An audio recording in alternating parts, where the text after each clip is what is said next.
Teacher বলেছিল সবাই মিলে করো কাজ, কোনো কাজে ব্যর্থ হব না।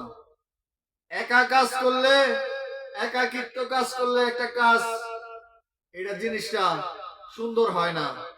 সবাই মিলে কাজ করবা, সুন্দর হবে বাংলাদেশ, সুন্দর হবে দেশের মানুষের, সুন্দর হবে দেশের কল্যাণে, সুন্দর হবে। অনেকে আমার ভিডিও, আমার কথা ভালো লাগবে না, আমি উচিত কথা কই, ভালো লাগতো না অনেকের। আমি তো কাজের কথা বলি, মাওদের সামনে তো আমি অনেক তো আসি না, আমি কাজের কথা বলি। অনেকের ভালো লাগবো না আমার কথাগুলো শুনে।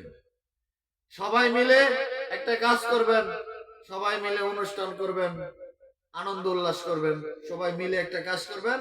কেউর ভিতরে হিংসা বিদ্বেষ রাখবেন না, কেউর ভিতরে কোনো দ্বন্দ্ব রাখবেন না, হিংসা করবেন না, বিদ্বেষ করবেন না, তাহলে জীবনে কিছু করতে পারবেন না।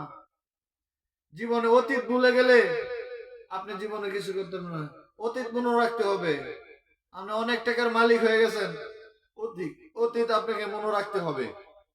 অতীতের জন্য আপনাকে অনেক মানুষ, অতীতে আপনাকে অনেক মানুষে অনেক কথা বলছে, অনেক নিন্দা করছে, আপনারে অনেক খারাপ কইছে, আপনার টিটকারি মারাইছে, ফাইজলামি মারাইছে, আপনি কিছু মনে করছেন না। কিন্তু আপনি ভুলে গেলে তার সামনে জবাবটা দিতে পারবেন না।